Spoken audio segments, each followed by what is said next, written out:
يا رسول الله هلك المال وجعل عيال فادعو الله لنا فرفع إليه وما نرى من في السماء فجزعته والذي نفسي بيده ما وضعها حتى ثار السحاب وأمثال الجبال ثم لم ينزل عن منبره حتى رأيت المطر يتحادر على لحيته صلى الله عليه وسلم ومسكرنا يومنا ذلك ومن الغد بعد الغد الذي يليه حتى الجمعة الأخرى وقام ذلك الأعرابي وقال يا رسول الله هزم الزنا وغرق الماء فادعو الله لنا فرفع إليه وقال اللهم حوالينا ولا علينا كما يشير بيده إلى ناحية من السماء إلى درجة وصارت المدينة مثل الجوبة وأسار الغالي جنات شهرا ولم يجد أحد من ناحية إلا هدد بالجوب. عن عبد الله بن عمر رضي الله عنهما أن رسول الله صلى الله عليه وسلم كان يصلي قبل الظهر ركعتين وبعدها ركعتين وبعد المغرب ركعتين في بيته وبعد العشاء ركعتين وكان لا يصلي بعد الجمعة حتى ينصرف فيصلي ركعتين. Alhamdulillah wa syukurillah ala ni'matillah wa ala barakatillah. Salawat dan salam kepada Rasulullah.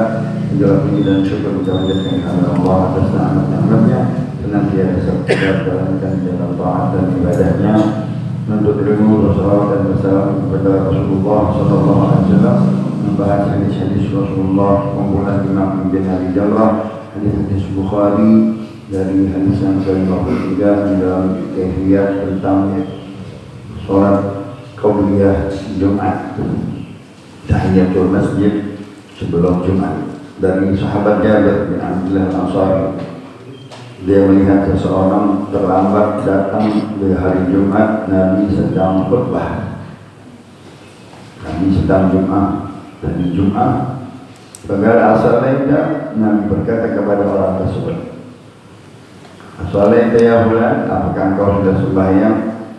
Sembahyang tahiyatul masjid, dimaksud datang ke masjid dia duduk langsung. Maka sunnahnya apabila engkau datang di hari Jumat dan imam sedang berkhutbah, hendaknya engkau sholatlah 2 rakaat yang cepat, singkat, ringkas, supaya menuju untuk mendengar khutbah. Itu hadis Rasulullah SAW.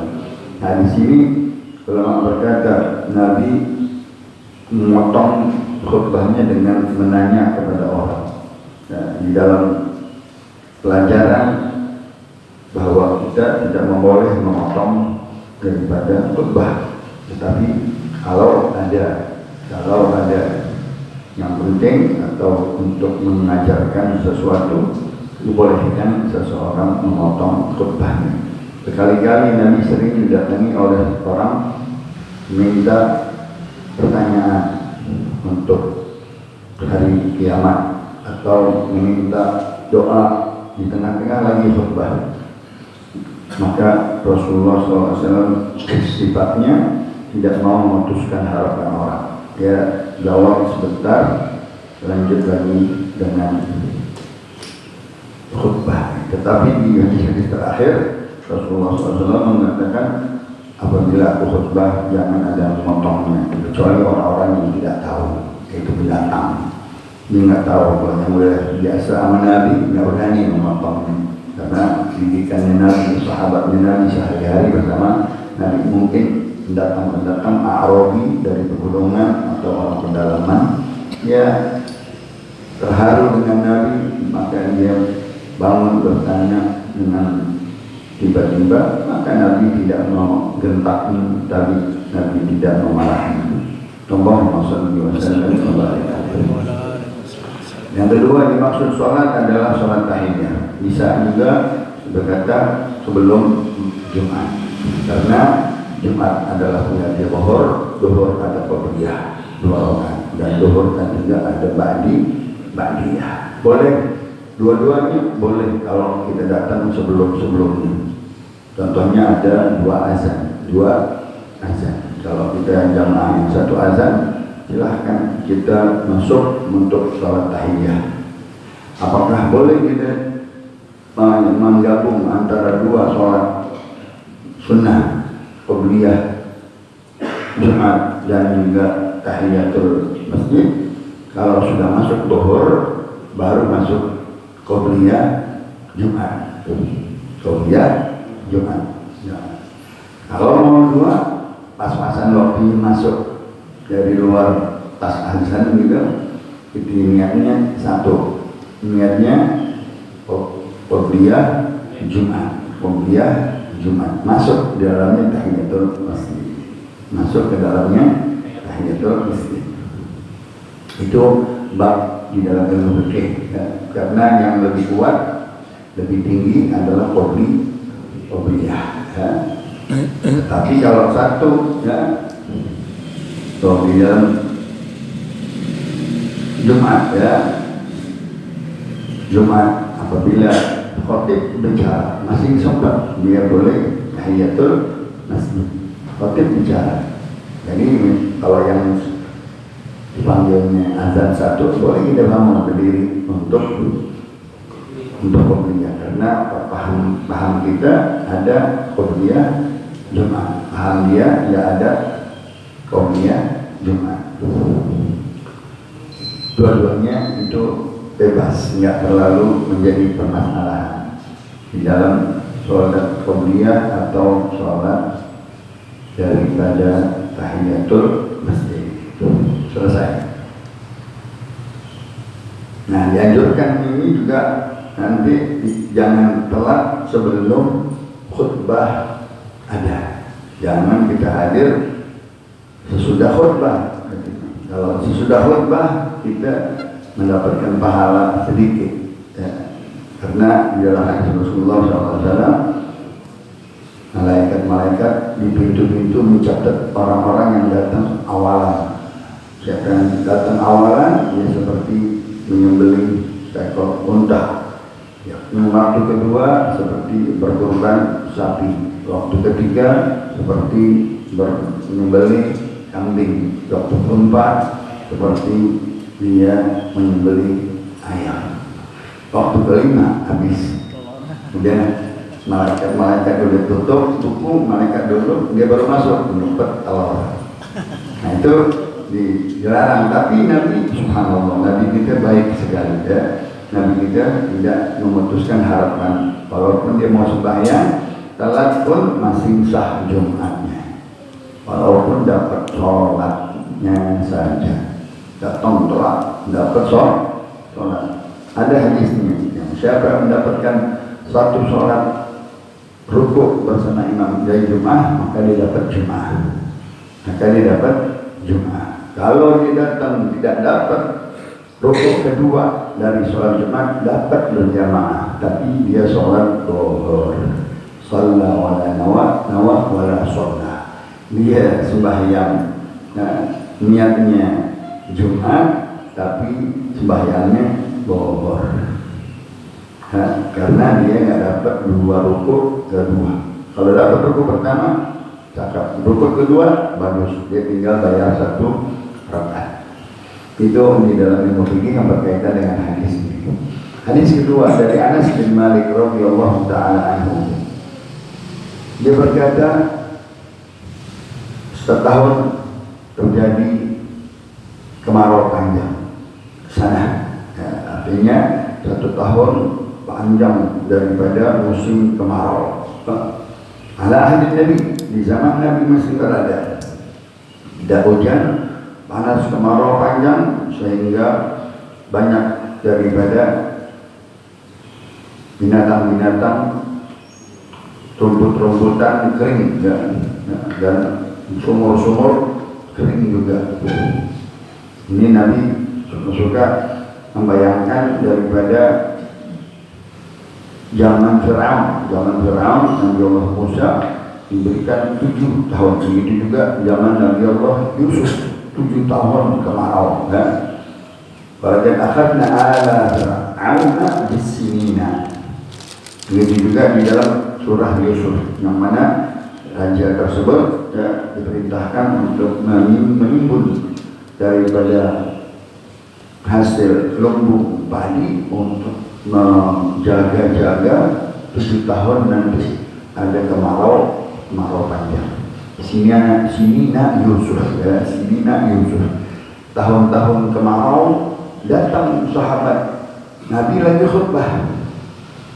Lihat lagi, selalu kata-katanya Arabi ya, ada orang pedalaman, orang Arab yang mana dia tidak mengerti adab-adab bagaimana berbicara dengan Nabi. Nabi lagi khutbah. Agama Arabi dia berdiri di depan Rasulullah. Ya Rasulullah, salah kalma wajah al-ayam. Pada rusak semuanya, barang-barang kita, rumah kita, pada kering airnya, begitu juga padi-padi yang kering, korma tidak ada buahnya, setahun kemarau. Wajah dia, kami lapar ya Rasulullah, tidak ada bahan makanan, tidak ada air. Fad'allah lana, coba doakan kami ya Allah, minta sama Allah diturunkan hujan. Sebentar Nabi menjawab, Rafa'a yadayhi, di dalam khutbah Rasulullah melayani sahabat tersebut, tidak angkat tangannya. Rasulullah meminta doa-doa hujan. Allahumma asqina al-ghaitha wa la taj'alna minal qanitin. Doa-doa hujan ada 3 hadis. Doa tersebut setelah Nabi selesai doanya, kata perawinya hadis Anas, kami melihat langit kayak ada gumpalan-gumpalan awan hitam. Tadi terang, kering, nggak ada apa-apa matahari. Tahu-tahu ada, subhanallah. Tadinya nggak ada sama sekali.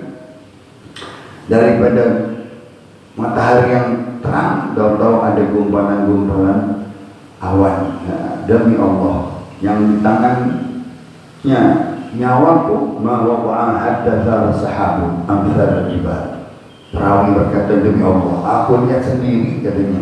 Tatkala Nabi menurunkan tangannya, sudah habis doa, datanglah gumpalan-gumpalan awan-awan seperti gunung-gunung dari luar ke Madinah, datang ke Madinah, dan ke tempat yang Nabi sedang berkhutbah. Dilihat karena dahulu belum ada genteng, masih kelihatan langsung ke langit.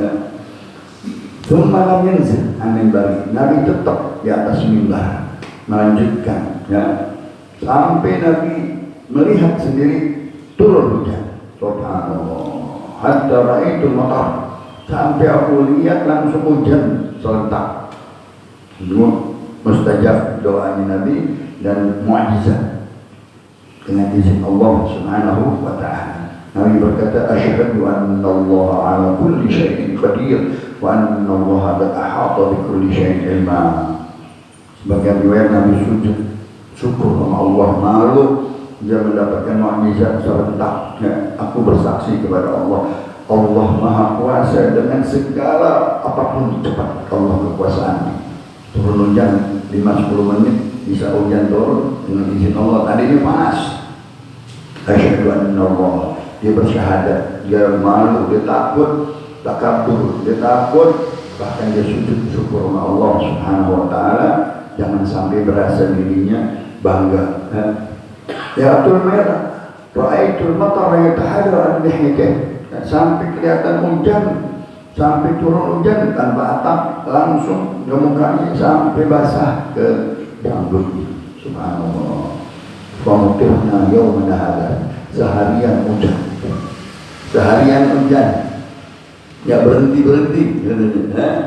hujan. Wa minal ghad, besoknya hujan lagi. Wa ba'dal ghad, lusanya hujan lagi. 3 hari berhujan berturut-turut. Ya, waladhi yalihi hatta al-jum'atul ukhra, sampai 4-5 hari, sampai Jumat. Kurang lebih hujan 3-4-5 hari, sampai Jumat datang lagi si Arabi itu. Si Arabi dah, orang pedalaman tersebut yang kemarin minggu hujan, minta hujan dan datang. Apa dia bilang? Omongannya lain dengan minggu yang kemarin. Ya Rasulullah, tahaddamal bina wa ghariqal ma. Ya Allah, tenggelam rumah kita. Kebanjiran ya Rasulullah. Rumah pada rusak, air masuk rumah. harta kita pada tidur kita, tikar kita pada basah semuanya Rasulullah. Allahumma salli wa sallim wa barik alaihi wa ala Rasulullah. Doa ngangkat tangan lagi tinggi-tinggi.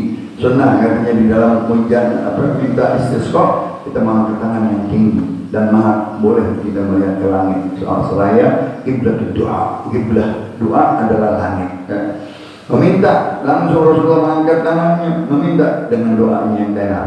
Allahumma hawalaina wa la alaina, Allahumma hawalaina wa la alaina.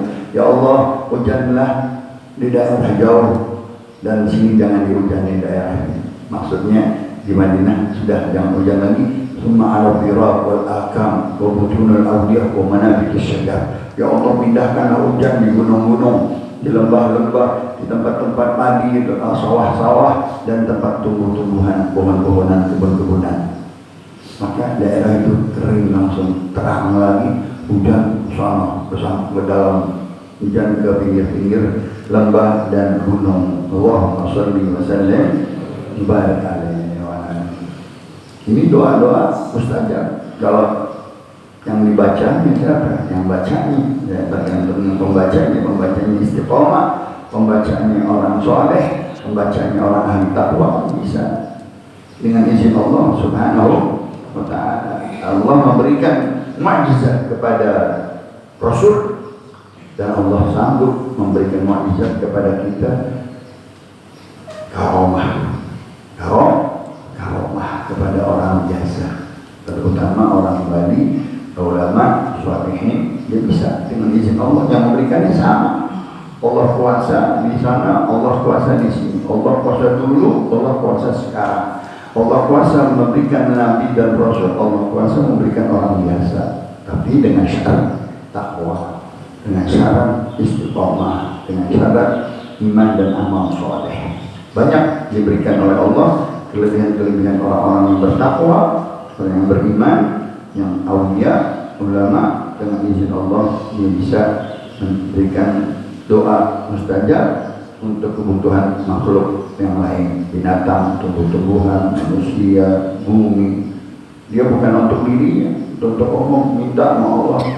Nah itu diberikan karomah, kemuliaan, kehormatan kepada para ulama dan aulia. Di dalam ilmu tauhid, wa athbitan bil awliya karamah kaman nafa'a famdudan kalamah. Tetapkan imanmu, yakinmu, akidahmu. Allah sanggup memberikan mukjizat kepada Rasul. Allah sanggup memberikan karamah kepada aulia, orang-orang di Al-Quran. Nabi Allah Musa dengan Nabi Khidir berkata, sebagian bukan Nabi Khidir, Musa ulul azm, tapi Khidir diberikan karomah. Begitu juga Nabi Allah Sulaiman, Nabi, Rasul, Raja, tetapi ada pendampingnya, orang yang ahli Asmaul Husna, bisa mengangkat kerajaan Balqis dari Yaman, indah kerajaan-kerajaan ke negeri Palestina. Itu bukan apa? Bukan Nabi, bukan Rasul. Begitu juga Luqman Hakim zaman Nabi Allah Daud. Luqman Hakim zaman Nabi Daud, pendampingnya Nabi Daud. Bukan Nabi, bukan Rasul, tapi banyak sekali hikmah-hikmah, ilmu-ilmu, karomah-karomah. Siti Maryam perempuan, bukan laki. Siti Maryam bisa mendatangkan makanan di rumahnya, sedangkan bukan musimnya lagi itu buah. Tahu-tahu datang dari Allah Subhanahu wa ta'ala. Kata Maryam, ada min indillah, ini rezeki dari Allah. Nabi Zakaria kaget, dari mana Maryam? Waktu dia sudah melahirkan, nggak ada makanan. Allah perintahkan oyakkan pohon kurma. Pohon kurma dioyak, pohon kelapa gitu bisa oyakkan? Nggak bisa pernah. Isyarat saja. Engkau dorong deh sebentar, turun kurma, yang nggak ada tadi pohon. Izin Allah Subhanahu wa ta'ala. Itu perempuan Jadi Allah bisa memberikan kepada laki, Allah bisa memberikan kepada perempuan karomah. Al-Quran berbicara soal di dalam karomah di Al-Quran, dalilnya banyak sekali. Nah, dengan izin Allah langsung Nabi meminta hujan itu dipindahkan ke alal akam wabirat, lereng-lereng gunung, lembah-lembah, mana itu syajar, tempat-tempat sawah, gandum-gandum, tempat pohon-pohon, kebun-kebun kurma, ke Madinah dan daerah itu orang Badawi kering lagi. Ya, ini Nabi ya tadi sambil meminta kepada Allah, tapi di daerah ini jangan hujan lagi, ala biraq wal akam, biar air hujannya pindah ke sebelah ujung, yaitu daerah-daerah yang mana butuh hujan, gunung dan lembah-lembah. Illan farajat wasaratil Madinah mithl jawbah. Masya Allah, terang lagi katanya ya. Yang tadinya awan-awan gelap hilang, seperti bundaran lagi, terang lagi di daerah Madinah. Wasadal wadi gana syahr, air hujan di lereng-lereng gunung, di lembah-lembah, hujan di sana terus sebulan gitu. Masya Allah. Tapi tidak masuk ke kampung-kampung, tidak masuk ke kota-kota ya. Tapi semuanya berkata, kata orang-orang yang hadir, Masya Allah, ini hujan baru, hujan yang betul-betul kontan dibilang ya. Yang mana orang Jumat berapa hadir? 40 orang. 40 orang saksi udah cukup. Kita kalau nyaksiin mukjizat 2 orang aja udah cukup. Atau diri kita, saya dapat karomah, saya sendiri yang lihat, saya sendiri yang lihat. Ini 40 orang lagi apa? Lagi khutbah 2 minggu berturut-turut menyaksikan mukjizat Nabi kita Muhammad sallallahu alaihi wasallam. Itu berkata mereka, kita heran gitu ya. Semuanya dengan izin Allah Subhanahu wa taala, tadi hujan, minta hujan dan memberhentikan hujan. Subhanallah. Karena semuanya milik Allah. Semuanya mintanya ke Allah Subhanahu. Seperti di dalam peperangan Khaybar, dari mulai sebelum asar perang sampai hampir maghrib. Sedangkan Nabi dan sahabatnya, dalam perjalanan itu menunda untuk sholat asar. Sampai di antaranya Nabi lelah setelah peperangan, tidur di pangkuan Sayyidina Ali. Pangkuan Sayyidina Ali. Setelah bangun, kalian belum sembahyang? Belum, nungguin kau Rasulullah. Matahari sudah hampir terbit. Masya Allah, saya udah terbenam, udah hampir terbang. Minta sama Allah, ya Allah, kami ini di dalam taat kepadamu. Setelah perang kami letih, kami capek, kami tidur. Perintahkan matahari jangan terbenam dulu. Masya Allah. Sampai semuanya sholat, baru matahari terbenam. Dengan izin Allah Subhanahu wa taala matahari jalan. Bisa. Yang gerakan Allah Subhanahu wa taala. Mukjizat kepada Nabi kita Muhammad sallallahu alaihi wasallam. Itu baru contoh mukjizat. Ini dengan telunjuk katanya. Lebih mulia telunjuk. Karena Musa katanya dengan kayu, tongkat Musa membelah sungai Nil. Itu sungai air kayaknya. Kalau ini matahari jaraknya jauh. Dibandingkan mukjizat dengan Nabi Musa alaihissalam, itu semuanya diberikan oleh Allah.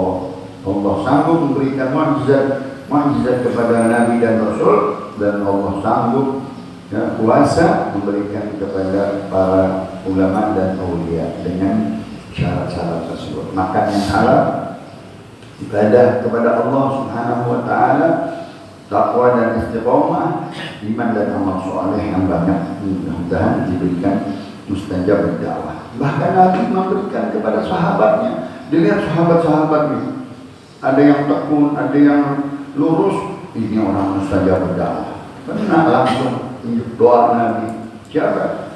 Barak ibn Azib ditunjuk, Abdullah ibn Amir ditunjuk, Ustaz Sa'id ibn Abi Waqqas ditunjuk mustajab dakwah, Imran ibn Husain ditunjuk ke Nabi mustajab sampai dia meninggal mendapatkan karomah. Sampai katanya ada yang hasut sama dia, ada yang hasut sama Sa'ad bin Waqqas. Orang kalau mendapatkan sesuatu nikmat kan ada yang sirik ya kalau bahasa gitu ya. Maka dia cemarkan nama baiknya Sa'ad, dijelekkan.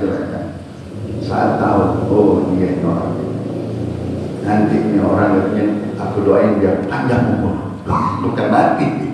Kalau kita terbalik, biar panjang umurnya, biar dia nanti memainkan pelacur-pelacur di waktu tua.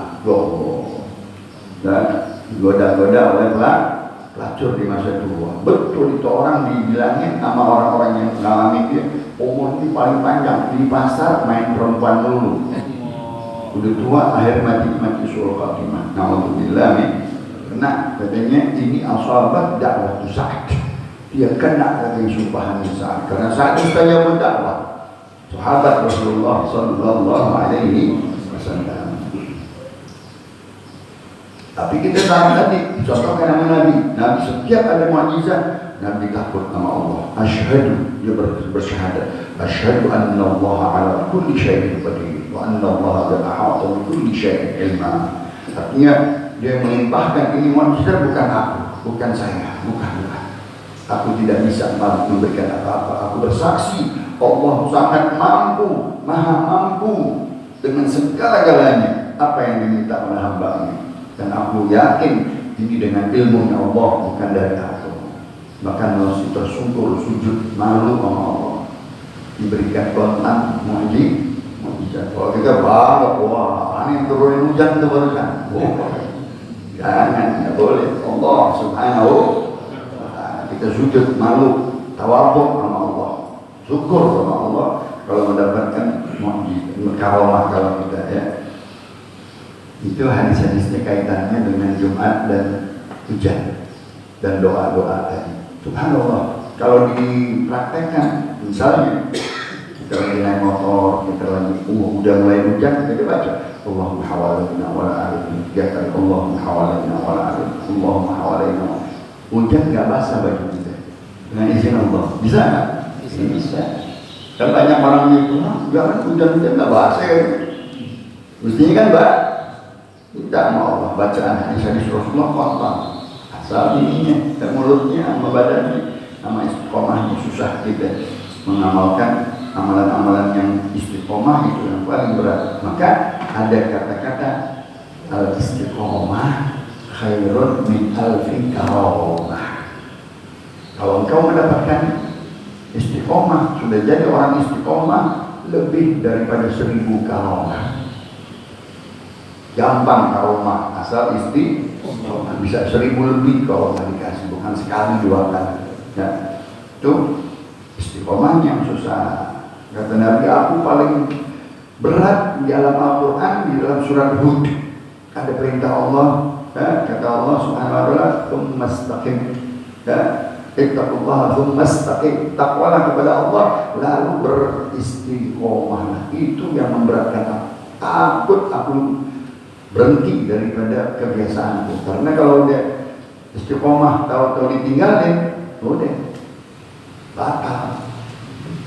Kalau istiqomah mesti rutin terus, mesti langsung nggak berhenti, itu namanya istiqomah. Hadis ketiga dari Abdullah bin Amr bin Khattab radhiyallahu anhu, anna Rasulullah sallallahu alaihi wasallam kana yusalli fardhu dhuhri rak'atain. Ini salat sunnah qabliyah. Salat ba'diyah yang sehari semalam. Di dalam riwayat 12 rakaat, siapa yang sehari semalam salat sunnah, aku jamin surga. Masya Allah. Dari Sayyidatuna Aisyah riwayatnya. Ya. Dan sini 10 rakaat. Ya. Siapa yang menjamin, menjaga 10 rakaat sunnah, 10 rakaat sunnah. Kalau yang wajib 17, ya kan? Tambah 2. Lalu ditambah lagi dengan witir 3. Di dalam hadis yang lain witir 3 itu kita jaga sekurang-kurangnya 10 deh. Apa yang 10? Qobliyah subuh, qobliyah zuhur 2 rakaat, ba'diyah zuhur 2 rakaat, ba'diyah maghrib, ba'diyah isya. Udah. Karena ba'diyah subuh jelas nggak ada.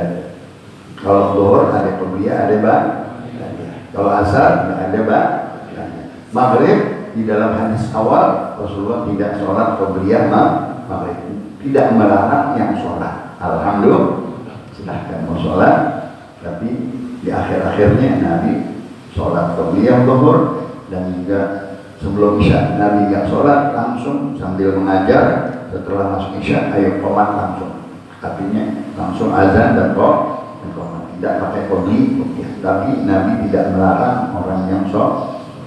Alhamdulillah, itu 10. Nah, Sayyidatuna Aisyah meriwayatkan sebelum zuhur Nabi sholat 4 rakaat.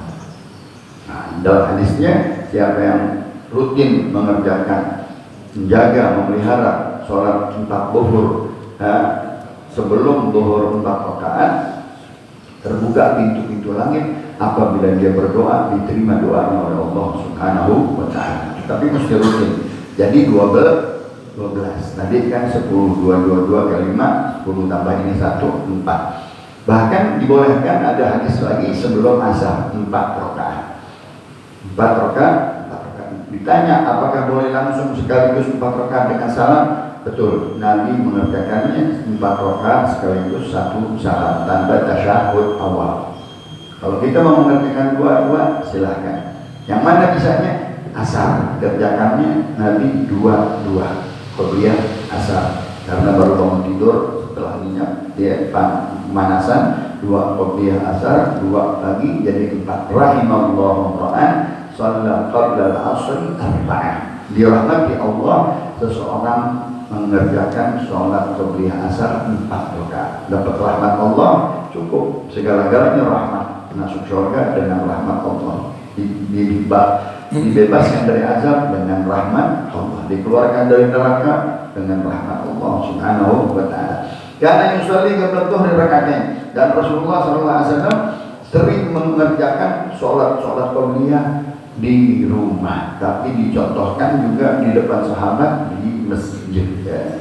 Mungkin kadang-kadang sholat subuh, karena Nabi keluarnya, kata Rasulullah, "Idza ra'aitumuni fa'aqimus shalah." Kalau engkau sudah lihat aku keluar dari rumahku, qomatlah untuk sholat.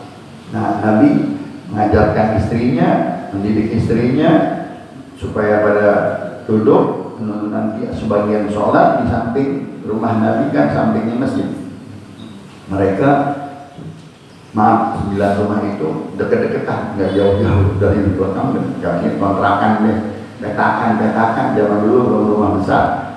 Nah, di situ Nabi sembahyang qobliyahnya di rumah giliran istri-istrinya, mengambil waktu untuk dia mendidik istrinya. Di antaranya Sofia, di antaranya Juwairiyah, ya apalagi Aisyah. Begitu juga Maimunah menyebut Nabi sholat qobliyah di rumahku, dididik aku, diajarin begini, diajarin begini. Sebagian diajarkan, engkau sholat qobliyah menunggu qomat, bacalah subhanallah, subhanallah, subhanallah, subhanallah 10 kali. Ada di dalam kitab Adkar. Terus la ilaha illallah, la ilaha illallah 10 kali. Terus alhamdulillah, alhamdulillah, alhamdulillah 10 kali. Allahu akbar, Allahu akbar, Allahu akbar 10 kali. Astagfirullah, astagfirullah, astagfirullah 10 kali. Nah, itu dididik untuk istri-istrinya sebelum menunggu qomat. Nanti qomat setelah itu baru sembahyang. Qobliyah sebanyakan dikerjakan di rumahnya, walaupun Nabi mencontohkan di masjid. Begitu juga ba'diyah dikerjakan di rumah. Nah, ini kaitannya dengan Jumat yang terakhir. Wa kana la yusalli ba'da Jumat. Nabi tidak sholat di masjid habis Jumat hatta yang sore, sampai dia pulang ke rumahnya. Yusalli raka'atain, ba'diyahnya di rumah. Kenapa katanya? Supaya jauh daripada riya, supaya jauh daripada riya. Kalau kita di rumah, kata Rasulullah, ij'alu sholatakum fi buyutikum, kasihlah bagian sholatmu di rumahmu, fa innaha nurun wa rahmah. Rumahmu menjadi cahaya dan turun rahmat berkah. Rumah kita kalau kita suka sholat, mungkin sudah kelewatan waktu waktunya. Alhamdulillah semuanya dapat ilmu-ilmu yang bagus, mudah-mudahan mendapatkan manfaat. Amin ya rabbal alamin. La ilaha illallah.